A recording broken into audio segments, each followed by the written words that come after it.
It's called. But we've just broke down. Dear me. What do you do with that then? Just try and restart it? Yeah. Welcome back to Nuts on Cars. So, we have potentially stupidly gone out and bought a 2015 4.4 SDV8 Range Rover. Now, reason for this is these things have plummeted in value in recent times for a couple of reasons, which we'll go into a bit later on in the video. But we've managed to pick this up. Now, bear in mind, I was selling these things back in 2014, and I would have handed this car over for over £100,000. So the fact we've gone out and bought this for £12,000 just blows my mind, and just had to be kind of snapped up, to be honest, and just see what ownership and what you get for your money now and what problems that comes with. So yeah, that's happened, and here we are. So what do you get? As I say, it's 2015, the 4.4, which for me is a no-brainer if you are looking at one of these, for a number of reasons again, which hopefully I'll remember to mention. It's done 97,000 miles, and I've bought it kind of as it is. It wasn't retail, so it does come with a few quirks, shall we say.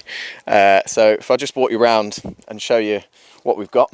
It's a pretty standard car, other than a couple of bits, if I can remember what they didn't come with. It's an autobiography, so they pretty much throw everything at that anyway. It's got the 21-inch wheels, which again were standard. They've got some curb marks on, again, normal stuff. We've got some deployable side steps, which every now and again will stick in and not decide to come out, and they're flaking off, which again, both of those things are pretty standard stuff. You end up having to sort of grease them up and lube them up quite frequently. But yeah, they're a nice feature. About £3,000 I'm sure I used to charge for that when I was selling them. Suspension wise, obviously it's air suspension, but as you can probably see in the video, it's a little bit on its bum. So the rear airbag, in particular on this back left, has basically lost its life and can't really hold the car up. So it does look like it's sat down a little bit at the back, and it does clunk. So yeah, that's something that needs sorting. It's got mud flaps, standard stuff, dealer fit accessory. We've got the badges. Again, all of these seem to just deteriorate over time. If you've ever gone to a hand car wash place and they've used any citrus or acid, then it just flakes straight off. What else have we got? Paintwork's actually all right. I think it's pretty original. It's only had 2 owners from new. I bought it off the chap that's had it from 3 months old. And so it's been used and not like pampered. So ideally, as I say, it needs some money spending on it, but it's not been abused, shall we say. But yeah, best colour combination, Loire blue with the ivory interior. Being an autobiography, you've got leather everything. There's the flaky side step again.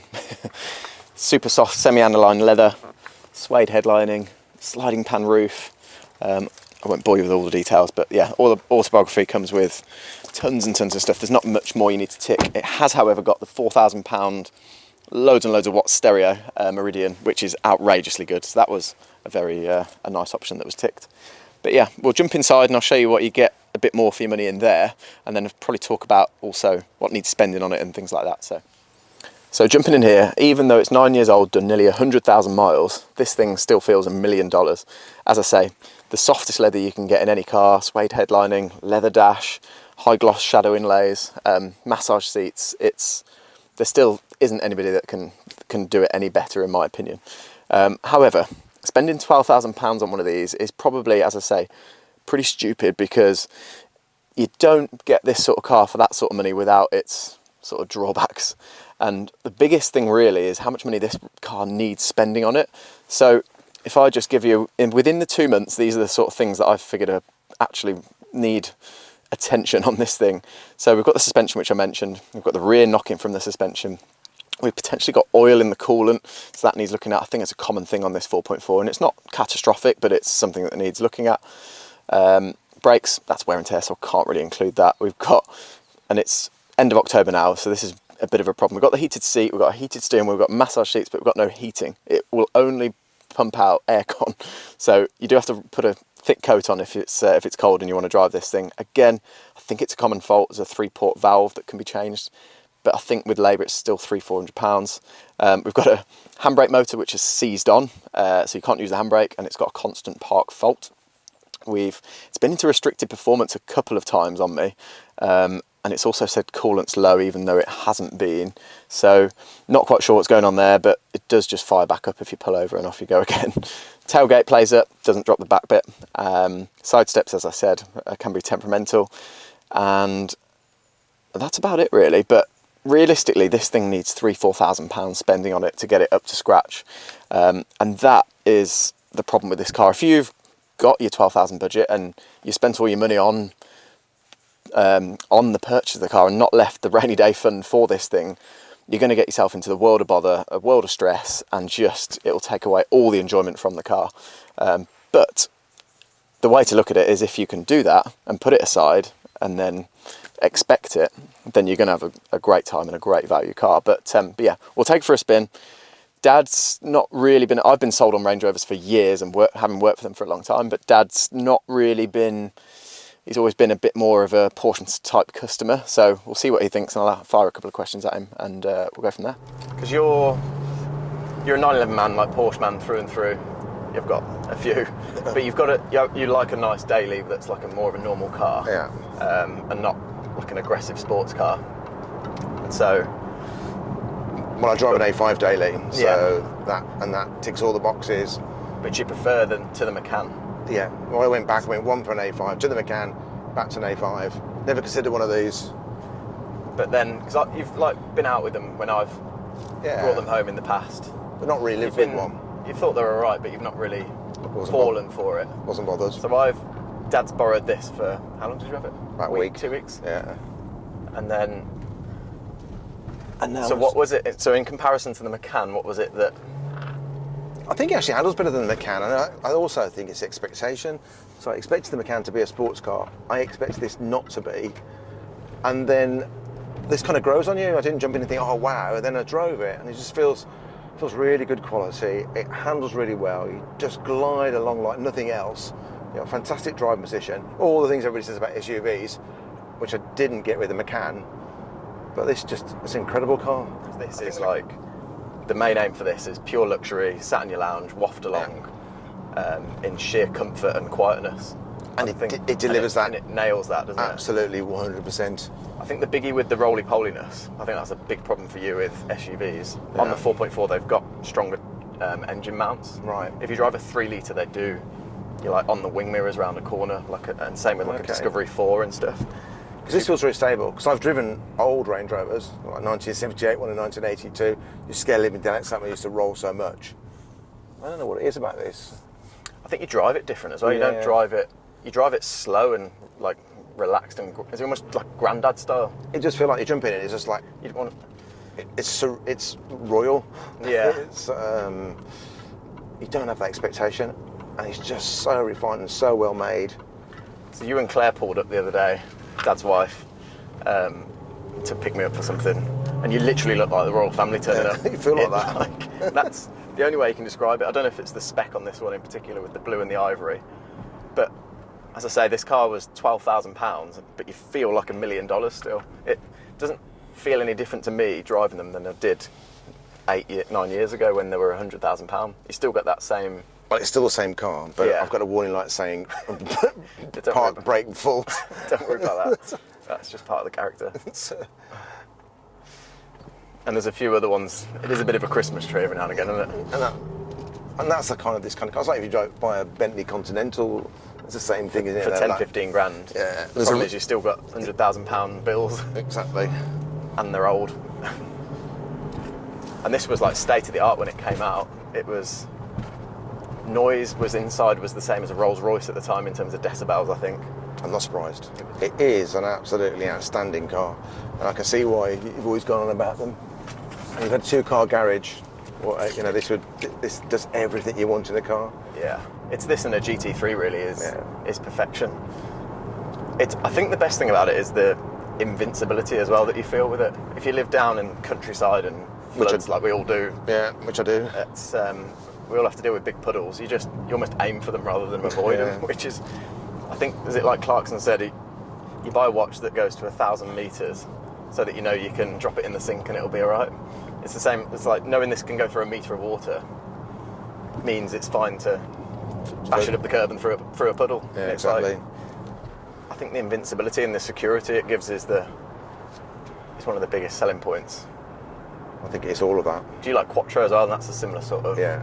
You never get the ground clearance with any of them, No. but you've always been a Quattro man, haven't you? Well, that's because, I live down a country lane. It doesn't get gritted, and I don't want to get stuck. And so, four-wheel drive. And Dad does helps. you do like going through a puddle. I'll put the picture in of the, Don't put that of in. the all road. I think this would have done a better job of that. It did survive, but I don't know how. Well, that was a bit deeper than I expected, which is why this appeals. And now winter's coming on, I'm thinking I want one, but I'm scared to buy one because of all the problems. I've got a nice new A5 that is actually Fully TDI. yeah, just all it's economical. It's new. It's not going to break. This has all the alarm bells. It's like a bad woman. How many red flags has it got? Loads, all of them shouting at you. Is it? Yeah. It does shout at you. But you can't help yourself. In fact, I've never been bothered before, and I had it for a week, and I miss it. I'm thinking, oh, can I pinch it back off? Should I buy one? Yeah. Should I buy this one off you? And my heart says yes, and then I think about it logically. I think, no, And then I'll maybe tell not. you a different lights come on the dash. Yeah. And you change your mind. It isn't even. It's economical as well. Yeah, it's been averaging, I've done like 1,500, 2,000 miles on it. Yeah. I think it's averaged 26 to the gallon. Well, So it's not ridiculous to run, is it? I come out of Birmingham every day, and in the McCann, I used to see 17 to the gallon. It was a 3 litre S. And I was getting seen like 23 and 24 out of this in the same traffic. Yeah. That was incredible. Which, it's a bigger, heavier car. You'd expect it to be worse, but It is, and you do feel like, get off my land, peasant. it changes your whole dynamic. You look down on everyone. Makes you a terrible person. Yeah, we are, aren't we? Hey? We are. What terrible people? Yeah. Yeah, the brakes aren't too good in this. Yeah. I think the brake fluid's about 10 years old. Just gives you a slight sinking feeling. Pads don't have a huge amount on them. It does feel like it takes a lot to stop the thing, doesn't it? It does. I actually had an insurance quote as well. It wasn't actually that bad. Because I looked at them a couple of years ago, but they have had recent insurance problems. I think your quote for where you are was $4,000 at that point. At that point now, I've got Now it's quote just over £1,000. So obviously, things have obviously improved. This is actually due a recall because I think they have recalled them all to make them harder to steal, which this hasn't had. But I think things are getting better for them. It is such a lot of car. If you compare it to what else you can get for this sort of money, it just. I think. But I think realistically, you need to put $3-4 aside a year to allow for keeping the thing on the road. Don't you reckon? Absolutely. And if as long as you know that, I think, because this really, for say you bought it, you're gonna have to chuck £3,000-4,000 at it to get it up to scratch, and half of that is wear and tear stuff. Yeah.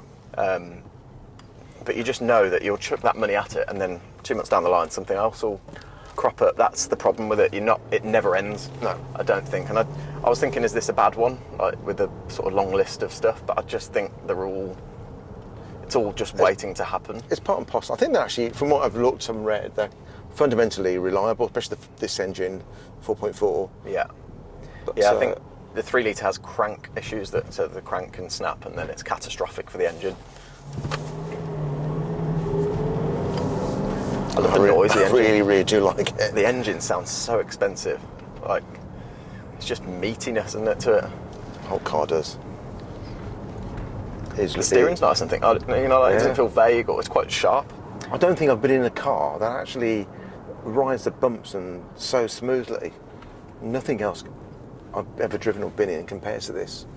Like, I went on a journey the other day, it was like 40 minutes, and I was getting close to the destination, and I didn't want like the journey to end. Yeah. It's that there's not many cars that you're so comfortable. You got your massage seat on. This one's got a £4,000 optional sound system, which is, you don't even have to have it loud. It's just crystal clear, and you're like, you literally don't want the journey to end. It's But we've just broke down. Dear me. What do you do with that then? Just try and restart it? Yeah. I've changed my mind. It's that diesel exhaust fluid low. I don't know what that is.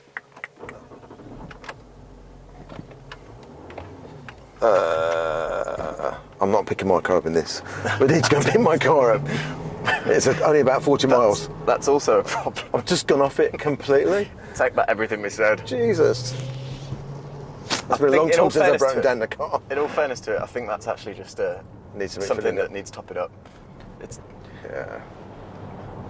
but that's, I've had this with it because I've been using it and things have popped up and it takes away all the charm. It's completely blown The fact it can't get you from A to B. Yeah. I love my old Audi. I love my new Audi, sorry. Oh, God, that's horrible. I'm not used to that. It's a trauma bomb though. Exactly. They will say all the cars that you love, like Italian cars, because they break down, you're not sure if you're going to get there, so then you're pleased when it does. Exactly. A Japanese car is as boring as hell because it just drives and does everything you ask it to do. But who wants that? Well, it depends what you're doing, doesn't it? So there we have it. Hopefully we're a little bit rusty because it's been a while since we made a video. Hopefully that gives you a little insight into what to expect when you pay around sort of the sort of money we've paid for this and the troubles that come with it. But yeah, I think the sort of conclusion from the video is as long as you're expecting to put aside £3,000–4,000 a year to keep one of these things on the road, because it will give you bad news and it will let you down, but I actually think it's worth it. As long as you're anticipating it, then it will be one of the best cars and best value for money things you can ever buy. I've been sold on them for years. They are the best of the best. I don't think for £100,000, even when they were new, nothing came close to it. So the fact you can pick one of these up for like 10% of that is outrageous. So yeah, get yourself out there and snap one up and enjoy. But thank you for watching. Hopefully we'll make some more content soon and be a bit more consistent, but yeah, give us a thumbs up if you like it, and we'll see you in the next one.